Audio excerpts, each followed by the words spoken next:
आज के मुख्य समाचार। मनो इलाके में आज मुंबई अहमदाबाद हाईवे पर वैन और ट्रक की टक्कर, 4 मौत 8 गंभीर। सुल्तानपुरी इलाके में युवक को लोहे की रॉड व डंडों से पीटकर अधमरा किया। ओपी राजभर ने कहा 90 सालों से जातिगण जनगणना नहीं कराई, पिछड़ों को आरक्षण का लाभ नहीं मिला।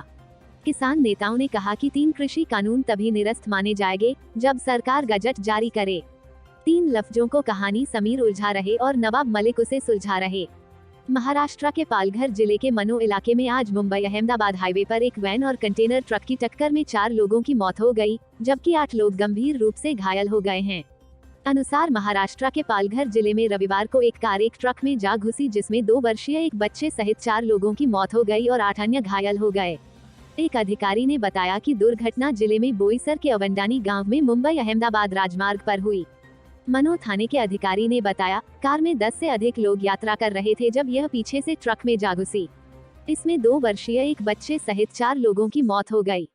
पुलिस ने बताया कि कार सवार लोग लोनावला के पास एकवीरा देवी मंदिर में पूजा करने के बाद पालघर के डंडी के लिए लौट रहे थे, उसी वक्त यह दुर्घटना हुई। घायलों का इलाज चल रहा है, लेकिन कईयों की स्थिति गंभीर है। सुल्तानपुरी इलाके में एक युवक को लोहे की रॉड व डंडों से पीट कर अधमरा कर दिया। आरोपी पीड़ित ने अपने मामा, उसके बेटे आदि पर लगाया है। पुलिस ने पीड़ित के बयान पर मामला दर्ज कर जांच शुरू कर दी है। जानकारी के मुताबिक सुल्तानपुरी इलाके में रहने वाले पीड़ित प्रणीन ने पुलिस को बताया कि वह लॉकडाउन के बाद घर पर ही रह रहा है। शनिवार रात 8:30 बजे वह पैदल केक लेने के लिए घर से निकलकर सुंदर डेयरी की तरफ जा रहा था, जब वह अपने मामा मुरारी लाल के घर से कुछ ही आगे निकला। मुरारी के बेटे पंकज ने लोहे की रॉड उसके पैर में मारी, वह सड़क पर ही गिर गया। वहीं पर दोनों ने अपने किराएदारों के साथ मिलकर डंडों व लोहे की रॉड से बुरी तरह से पीटा। उसको दौड़ा कर अधमरा कर दिया। कुणाल नामक किराएदार के पास चाकू था, जिसने उस पर वार किए थे, लेकिन वह हर बार बच गया। मुरारी सभी से बोल रहा था कि इसके सिर पर मत मारना, इसकी टांगे तोनी है। अलीगढ़, सुहेलदेव भारतीय समाज पार्टी के मुखिया ओम प्रकाश राजभर अलीगढ़ में मुलायम सिंह यादव का जन्मदिन क्वासी स्थित सपा कार्यालय पर केक काटकर मनाया। इस दौरान उन्होंने प्रधानमंत्री नरेंद्र मोदी और सीएम योगी आदित्यनाथ पर निशाना साधा। ओम प्रकाश राजभर ने कहा कि जाति जनगणना पिछले 90 सालों से नहीं हुई है।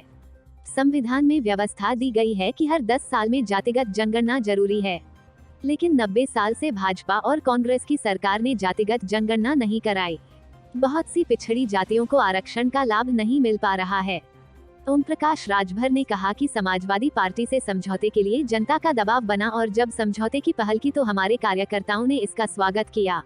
उन्होंने कहा कि समझौते के तहत अगर समाजवादी पार्टी ज्यादा से ज्यादा सीट अलायंस को देगी तो समाजवादी पार्टी क्या करेगी। उन्होंने ओवैसी की पार्टी के लिए कहा कि 100 सीट पर लड़ने का कोई मतलब नहीं है, अगर वो 10 सीट पर ढंग से लड़े तो उसका रिजल्ट अच्छा मिलेगा। शिवपाल यादव पर कहा कि कोई झगड़ा नहीं है, चाचा और भतीजा एक हैं और एक रहेंगे। उन्होंने कहा कि प्रधानमंत्री ने एक रास्ता दे दिया है कि आप अगर कोई चीज मनवाना चाहते हो तो आंदोलन करो। 12 महीने किसानों ने आंदोलन किया, उसके बाद कृषि कानून वापस लिया। इसी तरीके से महंगाई से लोग परेशान हैं। महंगाई को कम करवाने के लिए आंदोलन करना जरूरी है, जिससे प्रधानमंत्री मोदी कदम उठाएंगे। उन्होंने कहा कि नागपुर ऐसा सेंटर है जहां भाजपा के नेताओं को झूठ बोलने की ट्रेनिंग दी जाती है।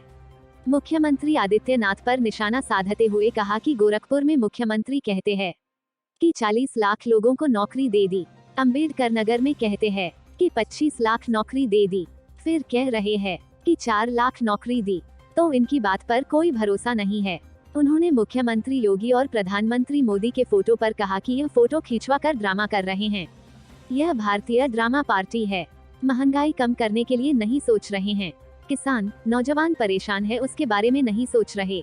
उन्होंने कहा कि प्रदेश में नफरत की राजनीति को खत्म करना प्राथमिकता है को लेकर उन्होंने कहा कि यह कानून लाया ही क्यों गया, 3 कृषि कानून क्यों लाया गया, जो देश की समस्या है उसको दूर करने से सरकार भाग रही है। लखनऊ, करीब 1 साल से ज्यादा समय से किसान 3 कृषि कानूनों को खत्म करने की मांग को लेकर दिल्ली के विभिन्न बॉर्डरों पर बैठे थे, लेकिन प्रधानमंत्री नरेंद्र मोदी ने गुरु पर्व पर राष्ट्र के नाम एक संबोधन में कृषि कानूनों को निरस्त करने की घोषणा की और किसानों से अपना विरोध वापस लेने का आग्रह किया। हालांकि अब किसान नेताओं ने कहा कि वह 3 केंद्रीय कृषि कानून को तभी निरस्त मांगेंगे जब इन्हें सरकार द्वारा गजट जारी करने के बाद वापस ले लिया जाएगा।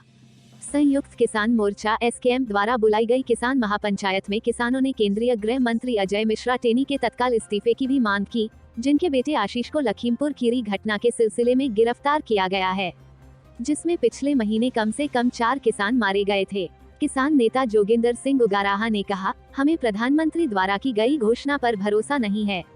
हम मानेंगे कि कृषि कानून तभी वापस लिए जाएंगे जब हम इसके बारे में एक सरकारी राजपत्र देखेंगे। जोगिंदर सिंह ने कहा, लखीमपुर घटना का मुख्य आरोपी अजय मिश्रा का परिवार है।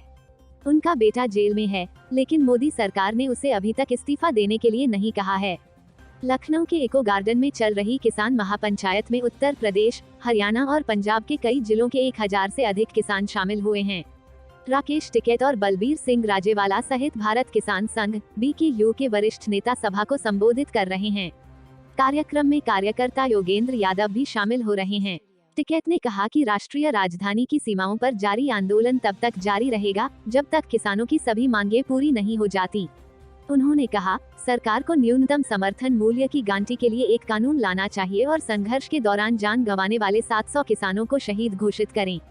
योगेंद्र यादव ने कहा कि प्रधानमंत्री अहंकार की बीमारी से पीड़ित हैं। उन्होंने कहा, बंगाल के लोगों ने इसके लिए उन्हें एक छोटा सा इंजेक्शन दिया जो थोड़ा कारगर साबित हुआ, लेकिन उन्हें बड़ी खुराक की जरूरत है और वो उत्तर प्रदेश का चुनाव है। यादव ने कहा, मैं यह स्पष्ट करना चाहता हूं कि MSP की गारंटी के लिए कानून बनने तक किसानों का विरोध जारी रहेगा। विरोध का रूप मोर्चा तय करेगा। सब सिर्फ एक नाम से जुड़ा है। समीर वानखेड़े, माफ कीजिएगा समीर दाऊद, सही कहें तो समीर दाऊद वानखेड़े। इन 3 लफ्जों की कहानी इतनी पेचीदा है कि एक तरफ समीर उसे उलझा रहे हैं तो वो उलझती नहीं, और दूसरी तरफ नवाब उसे सुलझा रहे हैं तो वो सुलझती नहीं। हालांकि पिछले करीब 2 महीने से उलझते सुलझते ये कहानी अब सिर्फ उन दो लफ्जों पर आकर टिक गई है, जो ये तय करेगी कि समीर दाऊद हैं या वानखेड़े। वो कागज हैं समीर का बर्थ सर्टिफिकेट, स्कूल का लीविंग सर्टिफिकेट और उनका मैरिज सर्टिफिकेट। बकौल नवाब मलिक ये कागजी दस्तावेज इस बात की गवाही दे रहे हैं कि समीर वानखेड़े असल में समीर दाऊद वानखेड़े हैं। वो जब पैदा हुए तो मुसलमान थे, जब स्कूल गए तो मुसलमान थे, और जब शबाना कुरैशी से उन्होंने शादी की तो भी वो मुसलमान ही थे। समीर को दाऊद यानी मुसलमान साबित करने के पीछे नवाब मलिक की ये जद्दोजहद महज इस बात के लिए है क्योंकि वो ये साबित करना चाहते हैं कि समीर वानखेड़े ने दलित कोटे से जो नौकरी हासिल की है वो फर्जीवाड़े का नतीजा है। जबकि दूसरी तरफ समीर वानखेड़े, उनकी बहन, उनकी दूसरी बीवी और पर्दे के पीछे से कुछ सियासी लोग नवाब मलिक को झूठा बताकर समीर को दलित हिंदू साबित करना चाहते हैं। Bureau report, Mumbai.